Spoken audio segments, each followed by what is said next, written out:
And good evening, Pittsburgh Steelers fans. Welcome to another episode of Steelers Friday Night Six Pack. I am your host, Tony Defio, and I thank you for joining me on this lovely, cold, and bitter Friday night in Pittsburgh. But it's the end of February, so it's supposed to be cold and bitter. And I hope wherever you are in Steeler Nation that it's nice and warm and toasty. And if it isn't, well, like I say every week, it's almost spring. So before I continue, I just want to encourage you to please like and subscribe to our YouTube channel. We bring you live shows each and every day and night, including this show, The Steelers Hangover, Touchdown Under, Know Your Enemy, which is now the curtain call this during the off season, Steelers Preview, Steelers Post Game, the Scobro Show. We have shows for each and every day live. And if you're watching this show live on YouTube, you can also catch it on Facebook live. So if you're watching on Facebook, hello. And you can catch all these shows after the fact on any audio platform of your choosing. I, of course, like iHeartRadio. I said it every week, but you can catch it on Spotify, Stitcher. What else? We have Apple. So many places. Any place where you can find a podcast, you can find our podcasting platform. We also have audio-only shows that you can catch on any audio platform, including Let's Ride, the Live Mic, From the Cutting Room Floor, the Stat Geek, the War Room, What Ian's Talking About. So please give those a listen. You won't be sorry. Our platform has grown so much over the last year or so. Everybody does a great job of getting you Steelers content 24/7, 365. So please check us out. And, of course, check out Behind the Curtain, the website. We bring you news, commentary, film breakdown. Anytime there's breaking news, anytime there's minor news, anytime there's any kind of news, we'll have it for you. So please check us out. It is your one-stop shop for all your Steelers needs. And let's look at the live chat. And who was the first in? Steelers Pittsburgh was the first one in, so they get the gold star. So welcome. Nicole Molina, Florida. And she says Florida is hot. I wish I was there right now. It'd be great. But like I said, it's almost spring. So just a few more weeks and we'll be in the clear, I do believe. Brian Brown, Clarence Washington, one of our legends. He's here. Mine Red Jane and Bert. Greg Lawson from Facebook. Laverne Robinson from Facebook. Danny Owens from YouTube, who says, "Hey, Tony, George Teston." And that's a great crew tonight. And I'm glad you guys are here to join me on another great night in Steeler Nation. So let's talk about the big news from the past week since I last talked to you on my solo podcast. And that was the hiring of Brian Flores last Saturday. I was one day away from having the breaking news. And it was breaking news, wasn't it? I mean, it shocked everybody. I wrote about this the other day. And when I first saw the official announcement on Twitter from the Steelers official Twitter page, I thought it was a joke. Like they hired Brian Flores. If you don't know his story, he was fired from the Dolphins after the season or during the season. Anyway, I think it was after the season. And of course, he quickly filed a lawsuit against the league for racial discrimination after it was determined that Brian Dabble was hired to be the Giants' new head coach before Flores even had an interview with the Giants. So he found it out by accident, thanks to Bill Belichick, of all people, his former boss and mentor. So Flores was in the wind there, and many wondered if he would ever work in the NFL again. I mean, that's a big thing to sue the NFL for anything, but especially racial discrimination. It's a pretty big accusation. Even if there is there's at least some truth to it, in my opinion. But anyway, Flores was hired last week to be the Steelers' new senior defensive assistant and linebackers coach. And it was a move that everybody just about everybody loves and showed immediate approval of when it was announced. And the feeling is that Flores is going to add a lot to the coaching staff, and I think that's true. I think he's going to add a lot. How could he not? He's a very talented coach. He's young. He's one of the brightest defensive minds in the NFL. He's been widely credited with shutting down the Rams in the Super Bowl against the Patriots following the 2018 season. He wasn't the official defensive coordinator, but it's been confirmed that he was basically the defensive coordinator. He was one calling the plays and along with Bill Belichick devising the game plan for that game. So the guy's he's got a great track record, and he did a good job with the Dolphins. He turned them around. They didn't really get over the hump as a true contender, but he turned them around, and it was kind of a surprise that he was fired. So he's going to add a lot to the staff, and he's obviously not just going to be the linebackers coach. Presumably the outside linebackers coach, Jerry Osafsky, is the inside linebackers coach. So assuming he keeps that role, Flores is going to, I guess, be the primary coach for the outside linebackers, although there's talk that he can help fix Devin Bush and help sort of revitalize his career. And I'm sure he can. Again, the guy has worn many different hats, or at least he did with the Patriots before he became a head coach with the Dolphins. So the guy's been around. He's worked on the offensive side, and of course he's worked on the defensive side. He's worked in the personnel department. So he's a very talented coach, and he obviously knows his defense. So, but he's not just going to come in here and be a defensive and be a linebackers coach. He's going to, I'm assuming, contribute heavily to the weekly game planning and scheming of the defense. And, I don't think anybody should be surprised when you hear stuff like that, because I think that goes on all the time. We heard for years that Dick Hoke was instrumental in the running game, in coordinating the running game. We heard that about Mike Munchak, that he was the ground game coordinator when he was here as the offensive line coach. And Dick Hoke was the running back coach to fill you in on what he did. He was the running backs coach, but he was also a vital member of that coaching staff. And people like Mark Malone have said that players on both sides of the ball would go to him for advice constantly, and he would give them advice on how to improve their game. So, just because you're an assistant coach or a position coach doesn't mean you're not contributing. When Bill Cowher first came to Pittsburgh in 1992, he hired Dom Capers to be his defensive coordinator, but Dick LeBeau was also on that staff as a defensive backs coach. And if you don't think that he contributed heavily into the game planning of the defense every week, you're sadly mistaken. Dick LeBeau was a coordinator before he came to Pittsburgh for a couple of different teams, at least. And if you ever watch any old NFL film stuff, and of course I love that stuff, and I have a DVD of I think the first 70 years or whatever it was. It's from 2004. And, they're in the feature section, they do a feature on Dick LeBeau after he was rehired as the coordinator in 2004. He left in the 90s to go back with the Bengals and eventually became their head coach, got fired, and he came back to Pittsburgh, and they did a feature on him and the special relationship he had with his players.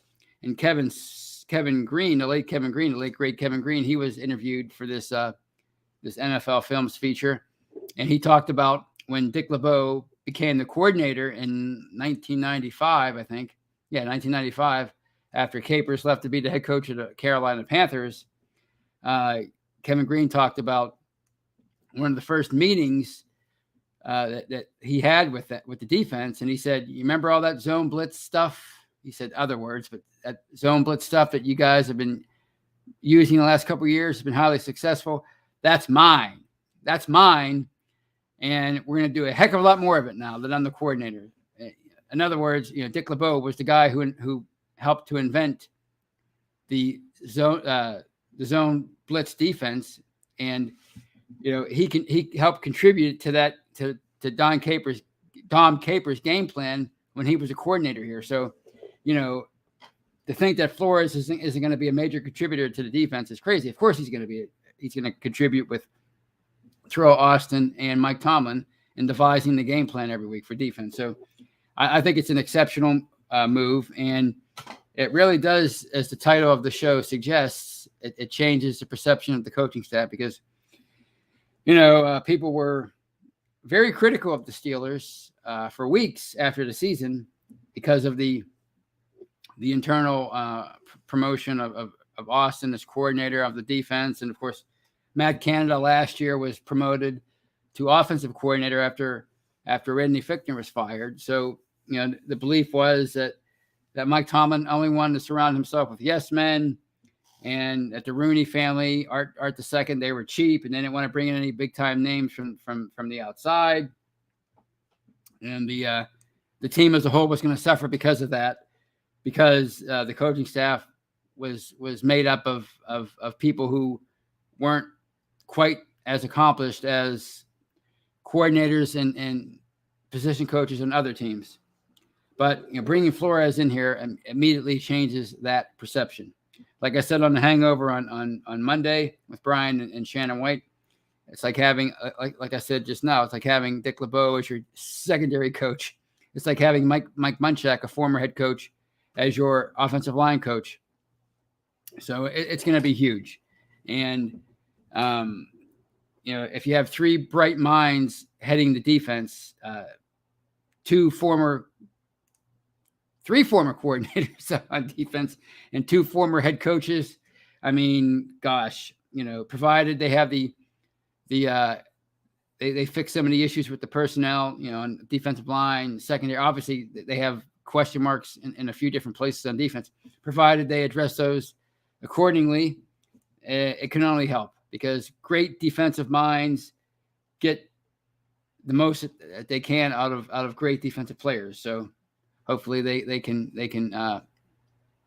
do some upgrades in certain areas, and I think the rest will take care of itself.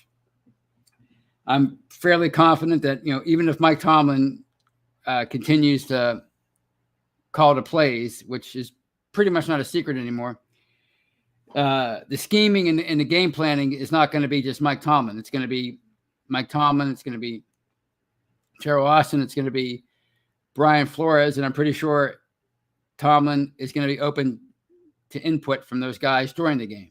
I think most great coaches are open to suggestions during a game. If they're not, then the team probably suffers. And we've even heard when you heard Brian Flores when he was on the Brian Gumbel show, the Real Sports show the other day on HBO, he was talking about Bill Belichick, and you think of Bill Belichick as this egomaniac, this almost like this dictator as the head coach, my way or the highway. But according to Brian Flores, he listened to suggestions. So,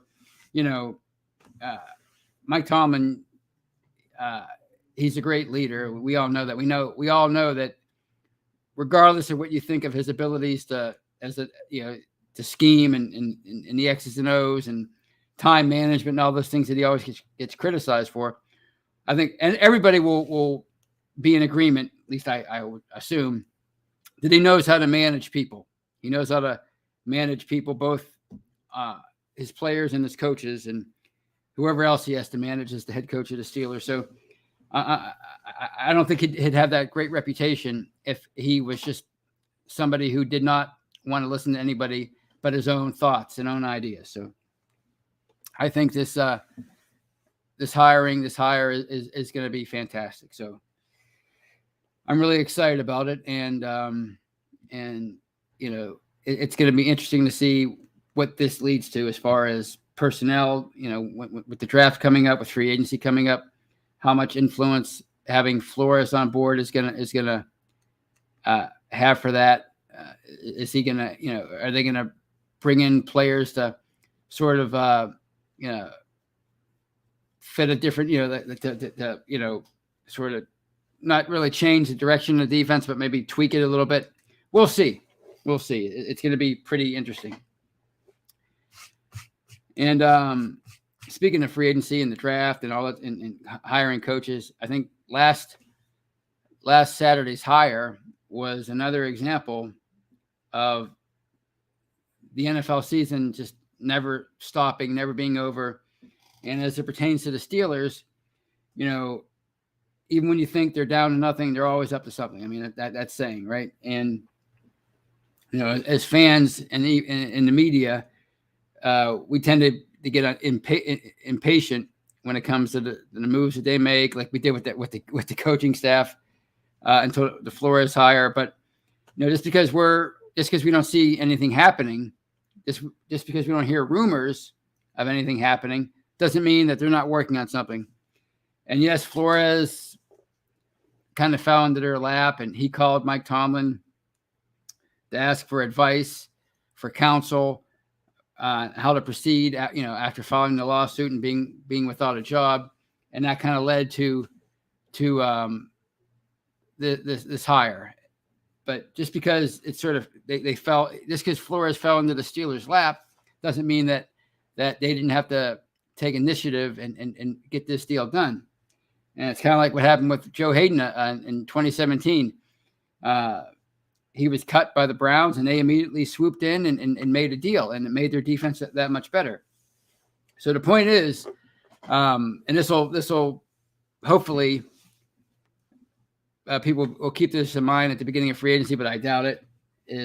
Just because they're not doing anything on day 1 or day 2 or day 3 doesn't mean they're not going to do something big eventually before the spring is up. Last year, you look at all the moves that they made throughout the off season.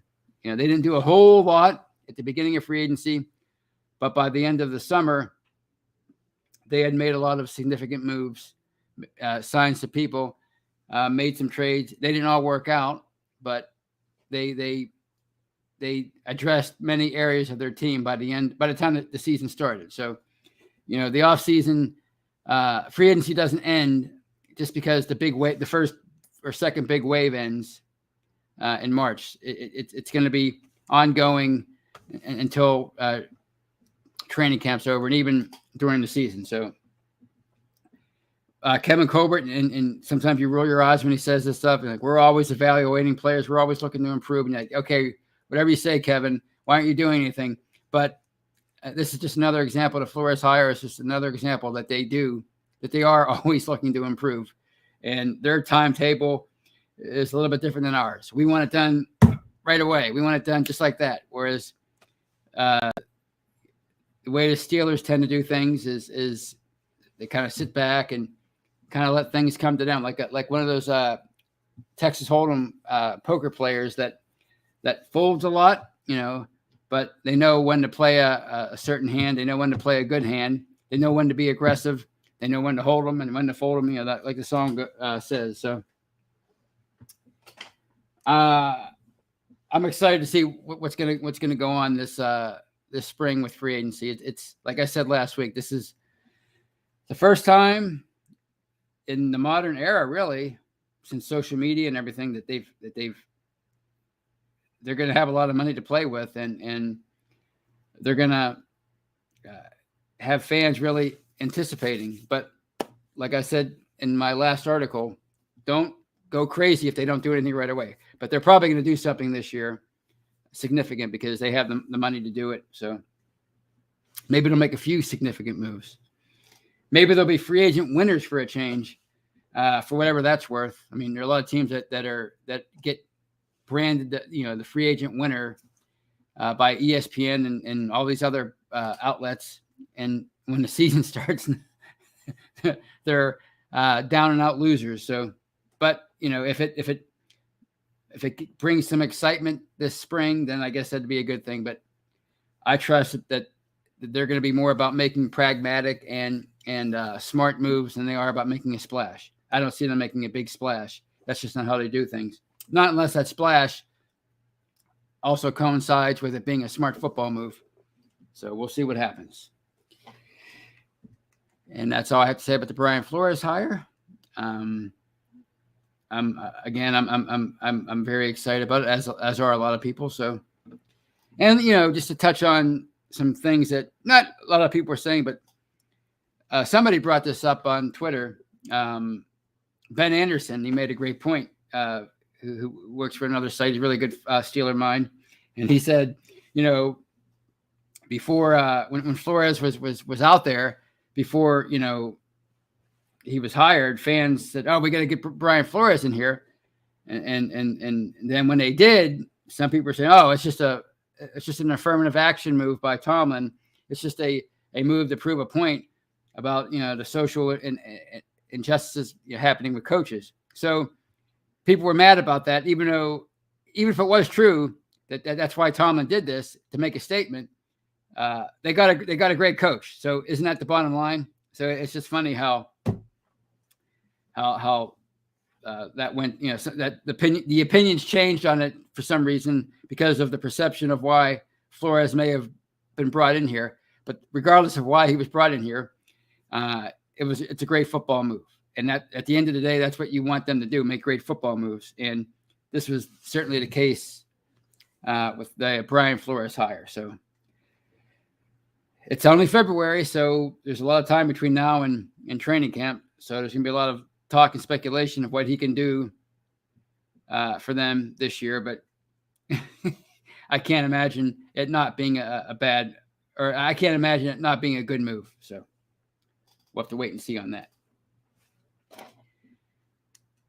And just wanted to move on to some other things. Of course, Kevin Colbert and Art II talked to the media this past week, and they both kind of sort of threw their support behind Mason Rudolph a little bit. Nothing like earth-shattering support, but they did, give him a bit of a vote of confidence. Kevin Colbert said, he as of today, if the season started today, Mason Rudolph would be the Steelers starting quarterback. Of course, he's the only quarterback on the roster, but he was just pointing out a fact. Of course, people took that and ran with it. And Art II, kind of gave Rudolph a vote of confidence on Thursday when he talked to the media, and he talked about Rudolph's his mobility. Not great mobility, but he has some mobility, and we saw that last year against in the Lions game. Of course, people don't want to hear that about Mason Rudolph, and this leads to a bit of panic among fans. But really, I mean, what are they supposed to say? This guy, meaning Mason Rudolph, he might have to play for you at some point, even if he doesn't, even if you go out and get a big name, even if you go out and get a mediocre name, even if you go out and draft somebody and they're your starter in week one, whoever that is. Mason Rudolph, you might have to rely on him for a good chunk of the 2022 season, if not the entire season. So you want to support that guy. He is your employee. So why people think that's such a horrible thing, that Mason Rudolph's bosses would acknowledge that he's in the mix at the very least to be their quarterback in 2022. I don't know why that's such a shocker to anybody. It shouldn't be, because it could very well be a reality. Regardless of what you think of it, it could be the reality, and they have to pump him up a little bit. That's what you're supposed to do with your starting quarterback. You're not supposed to be overly critical of your starting in public. I mean, you have to. Bart Starr said to Vince Lombardi one time, you want me to be the leader of your team, but you keep berating me in front of the rest of the team. How can you expect me to lead them if you embarrass me in front of them? So there's been so many examples. T.J. Watt, Najee Harris, a couple other players, sort of failing to mention Rudolph and Dwayne Haskins when being asked about possible quarterbacks for the team in 2022. Well, somebody's got to step up and give these guys a vote of confidence. So I think that's all you have to think about that. Not that Rudolph or Haskins are necessarily going to be the starter. It's just that their bosses are, in the case of Rudolph anyway, they're acknowledging that they're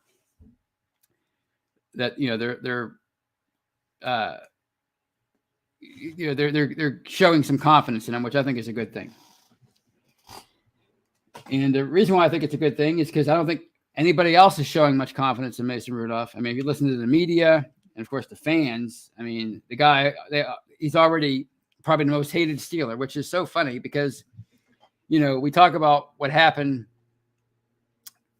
between 84 and 2004 before after Bradshaw retired and Ben was drafted. Well, we're already repeating that kind of history with Mason Rudolph, and he hasn't even been named the starter yet. And when I say repeating history, I mean like this personal, almost like this hatred for the guy, not just his play, but like him as a person. And it's you see this question on Twitter every day, from somebody. I understand why people might not like Mason Rudolph, his quarterback ability, but what is it with this personal hatred for the guy? And if you study Steeler history, this goes back to Terry Bradshaw when he first came along. His first 4 or 5 years, when fans took his struggles on the field personally and got really personal with him and about his intelligence, his looks, everything. And of course, all throughout the 80s, Mark Malone, Bobby Brister kind of got spared of that. I think because he was kind of like a Duck Hodges type. He had a unique name, and he showed a lot of courage and fire, and he swore a little bit, and he was never a great quarterback, but I think he because he was so fiery and I think fans they took to him a little bit more than some other quarterbacks like Neil O'Donnell and of course Cordell Stewart, and the stuff that was said about him was just awful, and something I'll never forget from my fellow Pittsburgher / Steeler fans. Working all the way up, Tommy Maddox at the end after he was supplanted by Roethlisberger in 2004 and had to start in 2005 and lost that game against Jacksonville, throwing garbage on his lawn, and they kind of never forgave him for his poor play after Ben took over. So it's like this. You see this, and it's with Mason. You kind of saw a preview of this with Landry Jones when he had to step up and be a starter in the mid 2010s. People started calling him Laundry Jones, all that stuff. He's the worst backup ever, and it's like it's probably like that with every high profile player at any position in any sport in professional sports, but it just seems like it's worse with quarterbacks. I guess because it's the most high profile position in professional sports, in team sports anyway. But it's just so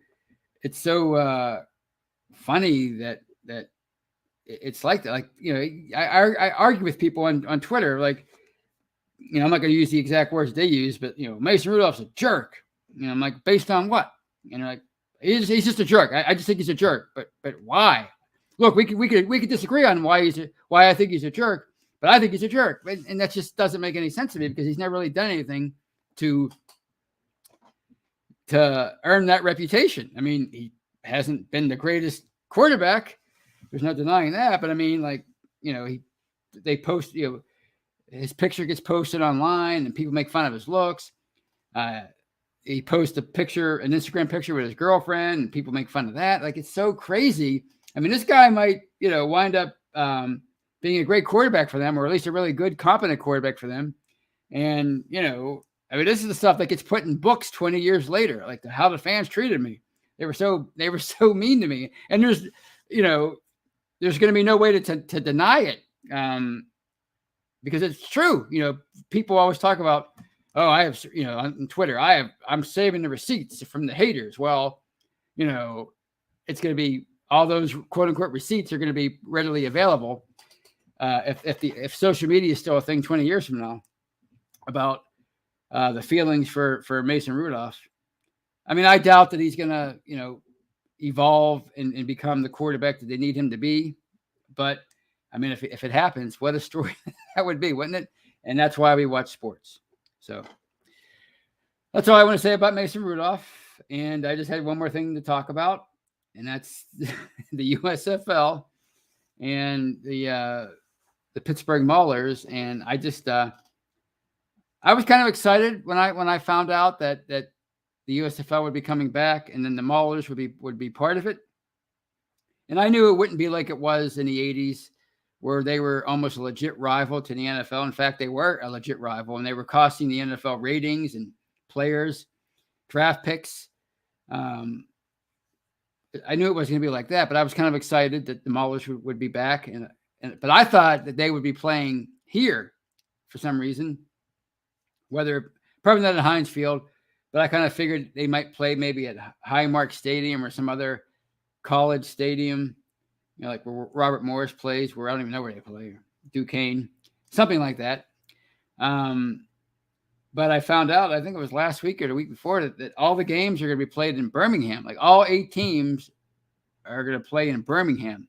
So to me, it just doesn't even feel like Pittsburgh has a USFL team. Yeah, they do, but in name only, and yes, it might, they might put down roots in Pittsburgh, maybe starting in 2023 or 2024. But let's face it, judging, based on what happened with the AA, whatever it was called, the Alliance of whatever, and the XFL, what are the chances of the USFL being around past 2022? So it's going to be kind of hard for me to get emotionally attached to this new league and to the Maulers. Because A, there's no team, the team won't be playing in Pittsburgh, and B, they're probably not going to be around for more than a year or so. So that's all I want to say about that. And now I'll open things up to some questions and comments before I say good night. So let's see what we have.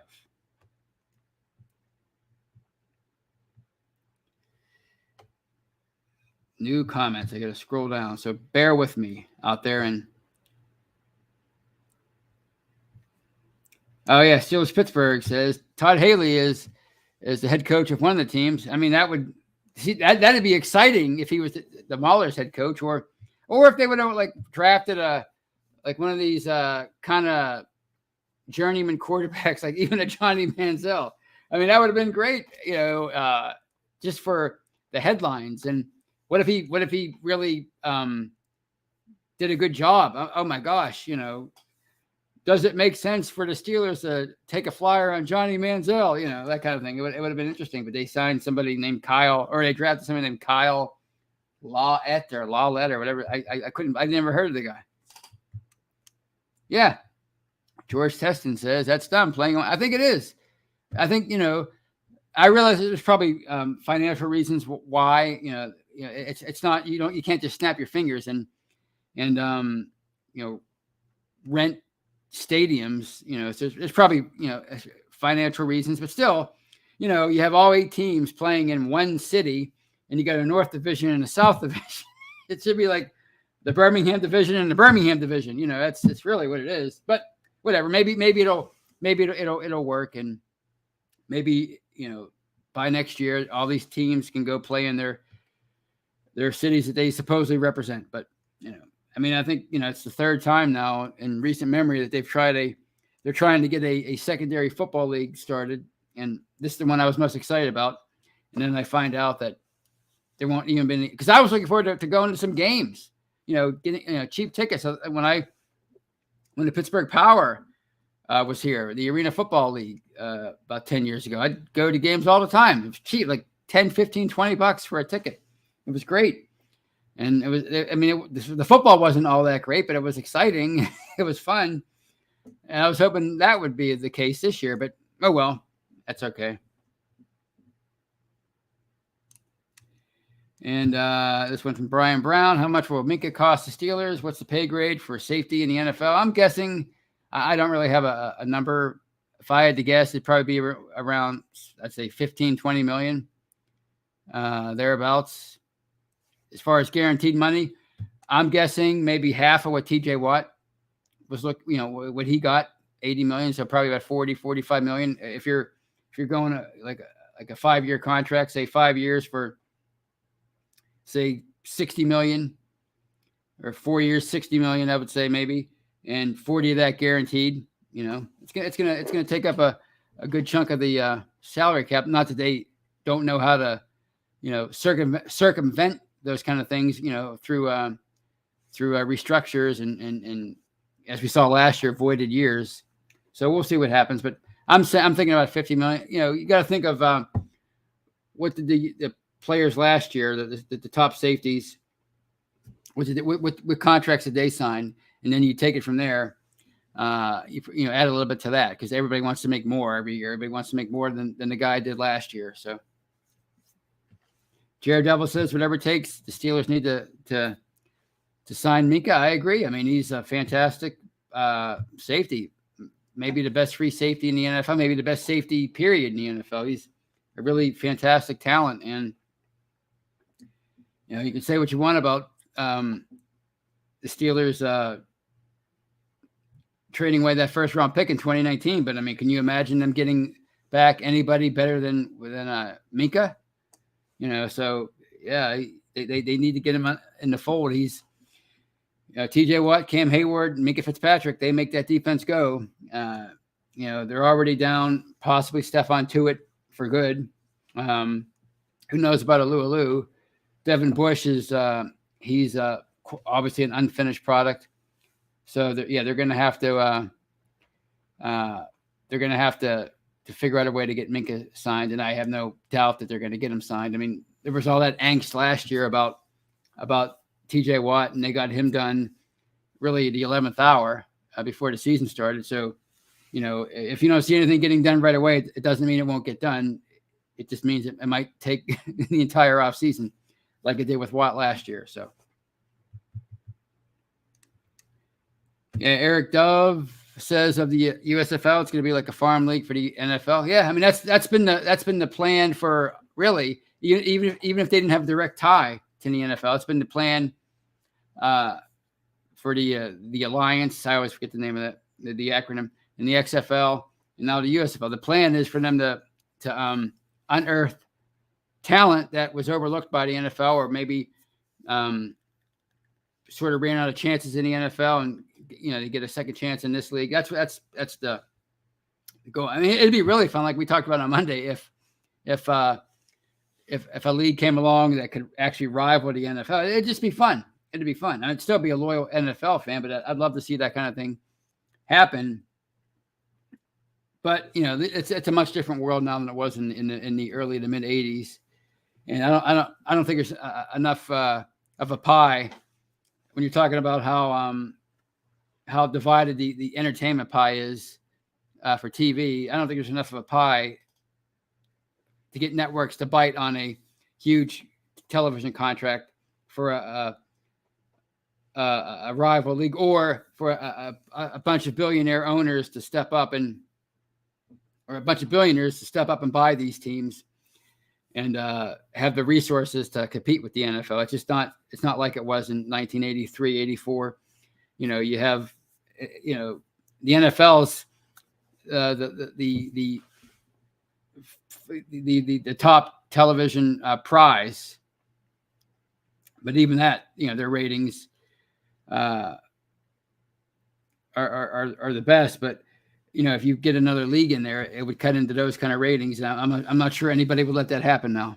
So.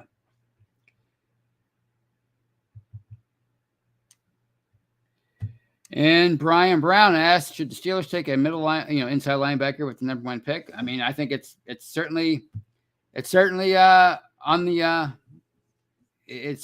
in the mix, I would say. I mean, I really haven't taken a look at many of the prospects outside of quarterback, as I sheepishly said in an earlier article this week.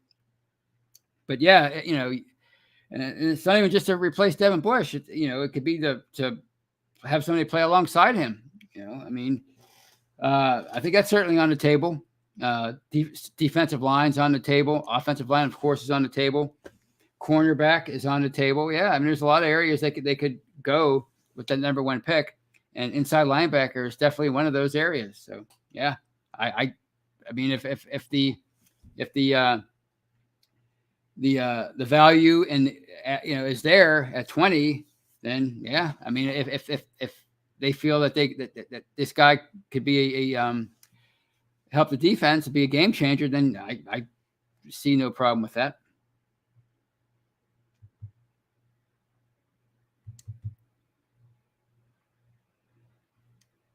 All right.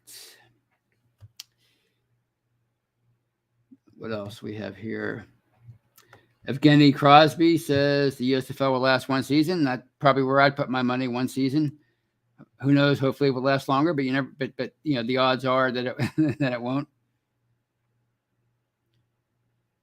And Steelers Baby says, wait, what happened to the XFL league? Wasn't that Vince McMahon? Yeah, it was. And I don't know if he's still in the mix. I know The Rock is in the mix, and they're coming back. I think what happened to the XFL was the second time around was COVID. The pandemic shut them down. So who knows if they would have kept going. But they had a pretty sweet deal with I think it was Fox and ABC, which is the other league didn't have that.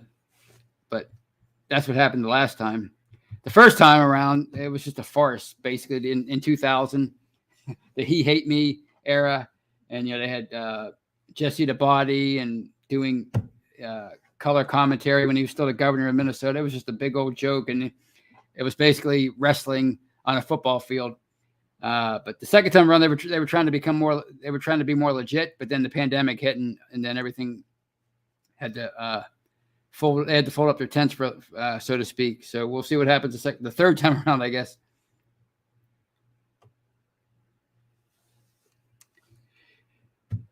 And this is Mark Tobin. The guy in Georgia is great too. I assume you're talking about if you're talking about defensive linemen, that would be Jordan Davis, right? I've heard some great things about him.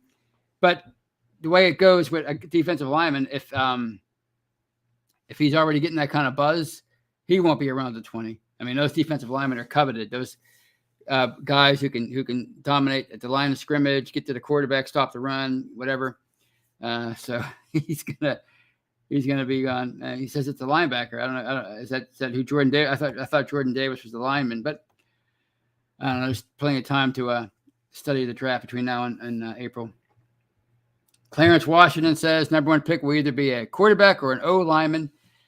And yeah, I mean, I'd say at this point, the chances of it being an O lineman are probably better than a quarterback, simply because Kenny Pickett won't be there. I look for him to be gone by the top 10, like I've been saying. And it looks like a little bit of the sheen is off of Malik Willis in the week since the Senior Bowl.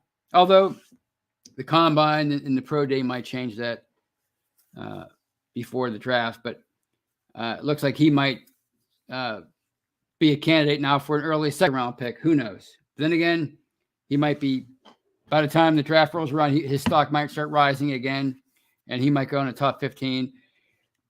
You get throwing guys like Sam Howell and Matt Corral.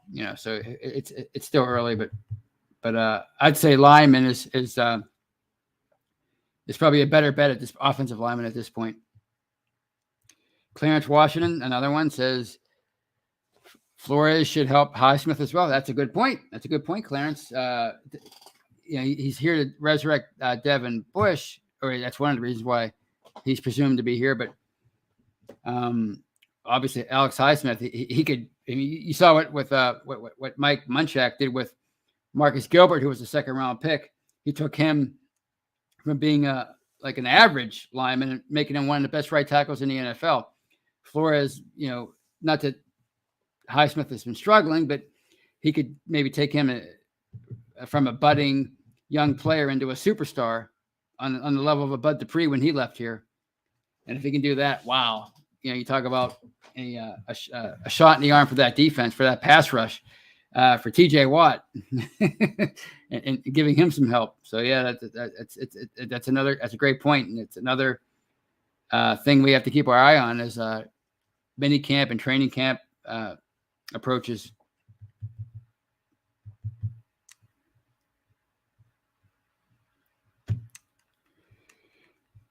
And this is Brian Brown. Shouldn't the Steelers get back to old school run offense? Najee can put up bust numbers. Don't worry about the quarterback right now. Mason is good enough. Well, I mean, I think running is coming back into vogue in recent years. I mean, obviously quarterback's the number one thing you need. And of course you need a great defense, but passing rules today. Having said that, more and more teams are having success running the ball. I think it's, it's a cyclical thing. If defenses are gearing up to stop the pass and, they're getting, lighter and quicker, and, it stands to reason that you can maybe dominate more on the ground. And most of these successful teams in recent years have had great running attacks. So I don't know if you necessarily go back to old school, but definitely make that more of an emphasis. And with Ben Roethlisberger retiring, Najee Harris, he has a great chance now to be the focal point of the offense for the foreseeable future. Evan Gullis says, do you think Stephen Tuitt comes back? If you had to speculate, well, I mean, Art the second, what did he say when he said we're leaving the door open, or we're leaving open the possibility? That tells me that it's more of a like Shannon said on Monday, it's more of a mental thing at this point. Does he want to continue to play? Is he still grieving? Then it isn't. If it was a physical thing, they wouldn't be saying things like we're leaving the door open. This tells me that Tuitt is still contemplating whether or not he should keep playing. And here we are. If it's the end of February, you have OTAs coming up soon, and you have, of course, mini camp and everything. So if he's still not on board yet, after and again, we don't know why what's going on. We really, as Brian has pointed out several times, we really have never been given an official reason as to what's going on with Stephon Tuitt. So it's almost unfair to like really point to anything, even his brother's death, as a reason. But at this point, if I had to speculate, I would say that I said on Monday that I think he might come back, but after what Art II said the other day, I'm starting to have my doubts that he might come back next year. So I think I'm leaning 60-40 against it at this point, at this juncture, but it can change. I mean, the offseason, 24/7 news cycle, things change all the time.